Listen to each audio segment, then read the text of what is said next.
এই সেই দাদু যার অপকর্মের শিকার নাতনি। বরসা বরসা নামটা শুনলে ভয় লাগে, কেননা কাকে বিশ্বাস করব? দাদুকে, ঠাম্মিকে, কাকাইকে, ভাইকে, না বাবাকে, না মাকে? বরসা নামটা শুনলে বুকের ভিতরটা কেঁপে ওঠে। আবার এইটাও ভাবছি ভিডিওটা করব না করব না, কারণ ভিডিওটা এতটাই বাজে, সমাজের মধ্যে কেমন প্রভাব পড়বে। আমার মুখে আনতো রুচিতে বাদে। তোমরা জাস্ট ভিডিওটা একবার দেখো, তারপর কিছু বলছি। এই সেই দাদু যার অপকর্মের শিকার নাতনি। আপন দাদু যখন তার নাতনির সাথে জোরপূর্বক এমনটা করতে পারে, তা শুধু জেল নয়, ফাঁসির দাবিও তুলছেন সকলে। কাহিনীটা তোমাদেরকে একটু শর্টকাটে বলি।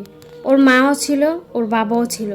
ওর মা মারা যাওয়ার পরে ওর বাবা আরেকটা বিয়ে করেছে, কারণ ছোট ছোট ছিল তো, দেখাশোনা করার জন্য এবং মার ভালোবাসা পাওয়ার জন্য ওর বাবা আরেকটা বিয়ে করেছে। ওর বাবা কাজের সূত্রে চেন্নাই চলে যায়। ওর বাবা ওর মাকে, ওকে আর ওর একটা ছোট ভাই আছে, সবাইকে রেখে চেন্নাই চলে গেছে ওইখানে কাজ করার জন্য, একটা সিকিউরিটি গার্ডের কাজ করে।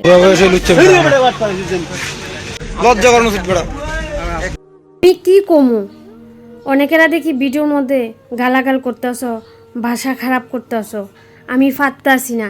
কেননা আমার এই ভিডিওটা ছোট থেকে বড় সবাই দেখবে, দেখে ওরা কি শিখবে?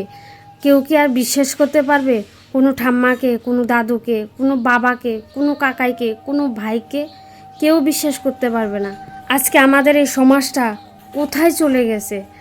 সবাই ভালো থেকো। আর আমার এই ভিডিওটা কেমন লাগছে তোমরা অবশ্যই কমেন্ট করে বলবো। যদি ভালো লাগে থাকে একটা করে শেয়ার করে দেবে। আর এইসব নোংরা কাজ থেকে, কুৎসিত কাজ থেকে একটু দূরত্ব বজায় রাখো।